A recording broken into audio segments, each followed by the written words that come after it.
ಈ ಹೋರಾಟ ಕಳೆದ 25ನೇ ತಾರೀಕಿನಿಂದ ಬೆಂಗಳೂರಲ್ಲಿ ಪ್ರಾರಂಭ ಮಾಡಿದ್ದಾರೆ. ಬೆಂಗಳೂರಲ್ಲಿ ಪ್ರಾರಂಭ ಮಾಡಿ 28, 29ನೇ ತಾರೀಕುವರೆಗೆ ಅಲ್ಲೇ ಹೋರಾಟವನ್ನು ಮಾಡಿ ನಾವು ಜಿಲ್ಲೆಯಲ್ಲಿ ಪ್ರತಿ ಜಿಲ್ಲೆಯಲ್ಲಿ ನಮ್ಮ ಶಾಲೆಗೆ ಹೋಗೋದು ಬದಲಾಗಿ ನಾವು ಈ ಹೋರಾಟದಲ್ಲಿ ಪಾಲ್ಗೊಳ್ತಾ ಇದ್ದೇವೆ ಅಂತಂದು ಅಲ್ಲೇ ಅವರು ಆ ನಿರ್ಣಯವನ್ನು ತೆಗೆದುಕೊಂಡಿದ್ದಾರೆ. ಕೆಲವರು ಮಾತನಾಡ್ತಾರೆ, ಅಲ್ಲರಿ ಮತ್ತು ಶಾಲೆಗಳ ಪ್ರಾರಂಭ ಆಗಿದ್ದಾವೆ ಮತ್ತು ಶಾಲೆಗಳನ್ನು ನಡೆಸ್ಬೇಕಂತ. ಶಾಲೆಗಳ ನಡೆಸ್ತೀವಿ, ವಿದ್ಯಾರ್ಥಿಗಳ ಪರ ಇದ್ದೀವಿ, ಪಾಲಕರ ಅರಿವನ್ನು ನಮಗೆಲ್ಲರಿಗೂ ಗೊತ್ತು. ಆದರೆ ಒಂದು ಮಾತ್ರ ಈ ಸಂದರ್ಭದಲ್ಲಿ ಹೇಳಬೇಕಾಗತ್ತೆ, 2015ರಲ್ಲಿ ಎಲ್ಲ ವಸತಿ ಶಾಲೆಗಳು ಇವು ಪ್ರಾರಂಭ ಆಗಿದ್ದು ಎದಕ್ಕಂತಂದರೆ ಈ SC/ST ವಿದ್ಯಾರ್ಥಿಗಳಿಗಾಗಲಿ, ಹಿಂದುಳಿದ ವಿದ್ಯಾರ್ಥಿಗಳಿಗಾಗಲಿ, ಈ ಎಲ್ಲ ವಿದ್ಯಾರ್ಥಿಗಳಿಗೆ ಅನುಕೂಲಕ್ಕಾಗಿ ಈ ಬಡ ಜನರಿಗೆ ಒಳ್ಳೆ ಶಿಕ್ಷಣವನ್ನು ಉಚಿತವಾಗಿ ಕೊಡೋಣ, ಹಾಸ್ಟೆಲ್ ಜೊತೆ ಕೊಡೋಣ ಅಂತ ಇವೆಲ್ಲ ಪ್ರಾರಂಭ ಮಾಡಿದ್ದು. 15ರಲ್ಲಿ ಮೈನಾರಿಟಿ ಒಂದು ಬೇರೆ ಮಾಡಿ, ಮೈನಾರಿಟಿ ಶಿಕ್ಷಕರು ಅಂದ್ರೆ ಅಲ್ಲಿ ನಮ್ಮೋರು ಇದ್ದಾರೆ, ನಾನು ಅದ್ರ ಬಗ್ಗೆ ಟೀಕೆ ಮಾಡ್ತಾ ಇಲ್ಲ. ಆದರೆ ಅಲ್ಲಿ ನೀವು ಡೈರೆಕ್ಟ್ರೇಟ್ ಮಾಡ್ತೀರಿ, ಅಲ್ಲಿ ಉಳಿದ ಸೌಲಭ್ಯಗಳನ್ನು ಕೊಡ್ತೀರಿ, DCRG ಮಾಡ್ತೀರಿ, KGID ಕೊಡ್ತೀರಿ. ಇವ್ರೇನು ಪಾಪ ಮಾಡಿದ್ದಾರೆ? ಇವ್ರ ನೇಮಕಾತಿ ಆಗುವಾಗ ನೀವು ಸರ್ಕಾರಿ ನೌಕರದಾರ ಅಂತ ತಿಳಿದು ನೀವೆಲ್ಲರೂ ಆ ಒಂದು ಹೋರಾಟದಲ್ಲಿ ಆ ಒಂದು ಹುದ್ದೆಗೆ ನೀವು ಬಂದಿದ್ದೀರಿ. ಆದ್ರೆ ಇವತ್ತು ಅನೇಕ ವರ್ಷದ ನಂತರ ಏನು ಹೇಳ್ತಾರೆ, ಸೌಲಭ್ಯ ನಿಮಗೆ ಕೊಡಬೇಕಾದ್ರೆ ನೀವು ಸರ್ಕಾರಿ ನೌಕರದಾರ ಅಲ್ಲ ಅಂತಂದ್ರೆ ಒಂದು ಕಣ್ಣಿಗೆ ಸುಣ್ಣ ಒಂದು ಕಣ್ಣಿಗೆ ಬೆಣ್ಣೆ.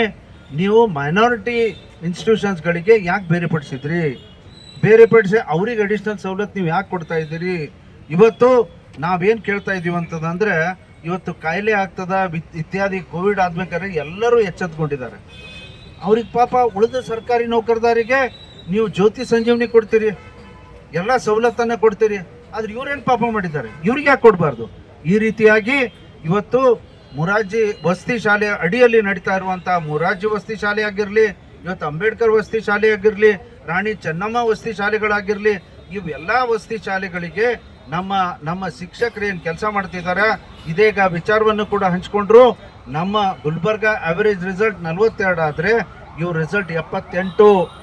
ರಿಸಲ್ಟ್ ಚೆನ್ನಾಗಿ ಮಾಡಬೇಕಾದ್ರೆ ನೀವು ಇವ್ರ ಲೆಕ್ಕಾಚಾರವನ್ನು ನೀವು ತಗೊಂಡು ನೀವು ಹೇಳ್ತೀರಿ, ಆದ್ರೆ ಸವಲತ್ತು ಕೊಡುವಾಗ ನೀವು ಸರ್ಕಾರಿ ನೌಕರದಾರ ಅಲ್ಲ ಅಂತ ಈ ಮಾತನ್ನು ಹೇಳ್ತೀರಿ. ಅದಕ್ಕೆ ನಾವು ಮೊದಲನೇ ಬೇಡಿಕೆ, ನೀವು ಡೈರೆಕ್ಟ್ರೇಟ್ ಮಾಡಿರಿ, ನಮಗೂ ಕೂಡ ಅನುಕೂಲತೆ ಕೊಡ್ರಿ, ಅದ್ರ ಜೊತೆಗೆ ಮೆಡಿಕಲ್ಗೆ ಏನು ಬೆನಿಫಿಟ್ ಕೊಡ್ತೀರಿ ಬೇರೆ ಇದರಲ್ಲಿ ಆ ಬೆನಿಫಿಟ್ ಕೂಡ ಕೊಡ್ರಿ ಅಂತಂದು ಇನ್ನೂ ಅನೇಕ ಬೇಡಿಕೆಗಳನ್ನು. ಇವತ್ತು ಖಾಯಂ ನೌಕರದಾರರಿಗೆ ನೀವು 10% ವಿಶೇಷ ಭತ್ಯೆನ ಕೊಡ್ತೀರಿ. ಮತ್ತು ಯಾಕೆ ಭತ್ಯೆ ಕೊಡ್ತೀರಿ ಅಂತಂದರೆ, ನಾನೇನು ಹೇಳ್ತಾ ಇರೋದು, ಇವರು ಪಾಪ 24 hours ಇಲ್ಲಿ ಪೊಲೀಸ್ ಡಿಪಾರ್ಟ್ಮೆಂಟ್ ಹೆಂಗೆ ಆನ್ ಕಾಲ್ ಇದಾರಲ್ಲ, ಇವರು ಕೂಡ ಆನ್ ಕಾಲ್ ಇದ್ದಾರೆ. ಇವ್ರು ಬರೀ 8 ತಾಸು ಹೋಗಿ ಪಾಠ ಮಾಡಿ ಬಂದರೆ ಅಲ್ಲ, ಇವರು ಅಲ್ಲೇ ಇದ್ದು ವಿದ್ಯಾರ್ಥಿಗಳ ಹಿತವನ್ನು ನೋಡ್ತಾರೆ. ರಾತ್ರಿ 2 ಗಂಟೆಗೂ ಕೂಡ ಯಾರೇ ವಿದ್ಯಾರ್ಥಿಗಳು ಸರ್ ನಮ್ಗೆ ಇದು ತೊಂದರೆ ಆಗಿದೆ ಅಂತ ಫೋನ್ ಮಾಡಿದರೆ ಅವ್ರಿಗೆ ಆಸ್ಪತ್ರೆಗೆ ಕರ್ಕೊಂಡು ಕೂಡ ಹೋಗ್ತಾರೆ. ಇವೆಲ್ಲ ಕೆಲಸವನ್ನು ಎಡಿಷನ್ ಆಗಿ ಮಾಡಬೇಕು. ಶಾಲಾ ಶಿಕ್ಷಕರು ಅಥವಾ ಶಿಕ್ಷಣ ಇಲಾಖೆಯಲ್ಲಿ ಸರ್ಕಾರಿ ನೌಕರದಾರ ಶಿಕ್ಷಕರು ಏನು ಪಾಠ ಮಾಡ್ಬೇಕು ಅದೇ ಪಾಠ ಮಾಡ್ತಾರೆ. ಆದರೆ ಇದಿಲ್ಲಿ ಯಾಕೆ ವ್ಯತ್ಯಾಸ? ಈ ವ್ಯತ್ಯಾಸವನ್ನು ತೆಗೆದುಹಾಕ್ಬೇಕಂತ ನಾವು ಇವತ್ತು ಸಿದ್ದರಾಮಯ್ಯವ್ರಿಗೆ ನಾವು ಕೇಳಬೇಕಾಗ್ತದ. ಸಿದ್ದರಾಮಯ್ಯವ್ರೇ, ನೀವು ಮಾತಾಡಿದ್ರೆ ಏನಂತೀರಿ? ಹಿಂದುಳಿದ ವರ್ಗದ ಹಿತ, SC/ST ವಿದ್ಯಾರ್ಥಿಗಳ ಹಿತ, ನೀವು ಬರೀ ಮಾತಾಡ್ತೀರಲ್ಲ. ನೀವು ಅದರಲ್ಲೇ ಮತ್ತು ಬೈಫರ್ಕೇಟ್ ಮಾಡಿ ಮೈನಾರಿಟಿ ಅವರಿಗೆ ಬೆನಿಫಿಟ್ ಕೊಡ್ತೀರಿ. ಇವ್ರೇನು ಮಾಡಿದ್ದಾರೆ? ಇವರು ನಮ್ಮ ರಾಜ್ಯದ ಪ್ರಜೆಗಳಲ್ಲ, ಈ ಶಿಕ್ಷಕರು ನಮ್ಮವರಲ್ಲ. ಯಾಕಿದು ಬೇರೆ? ಆ ಕಾರಣಕ್ಕಾಗಿ ಈ ಹೋರಾಟ ಈ ಸಂದರ್ಭದಲ್ಲಿ ನಾನು ಹೇಳಲಿಕ್ಕೆ ಇಚ್ಛೆಪಡ್ತೇನೆ, ಎಲ್ಲರೂ ಒಂದಾಗಿದ್ದಾರೆ. ಇದು ಬರೀ ಗುಲ್ಬರ್ಗಾದಲ್ಲಿ ಹೋರಾಟ ಅಲ್ಲ, ಇಡೀ ರಾಜ್ಯದ ಎಲ್ಲ ಭಾಗದಲ್ಲಿ ಎಲ್ಲ ಜಿಲ್ಲಾ ಕೇಂದ್ರಗಳಲ್ಲಿ ಹೋರಾಟ ನಡೆದಿದೆ. ಅಲ್ಲಿ ಅನೇಕ ಶಾಸಕರು, ಶಿಕ್ಷಕರ ಪ್ರತಿನಿಧಿ ಆಗಿರಲಿ, ಅಲ್ಲಿನ ಅಸೆಂಬ್ಲಿ ಮೆಂಬರ್ಸ್ ಆಗಿರಲಿ, ಎಲ್ಲರೂ ಈ ಹೋರಾಟದಲ್ಲಿ ಪಾಲ್ಗೊಂಡು ತಮ್ಮ ಬೆಂಬಲವನ್ನು ಸೂಚಿಸ್ತಾ ಇದ್ದಾರೆ.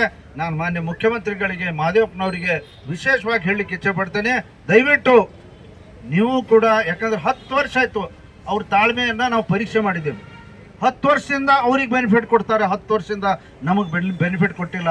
ಆ ಕಾರಣಕ್ಕಾಗಿ ನಾವು ಬೀದಿಗಿಳಿಬೇಕಾಗಿದೆ.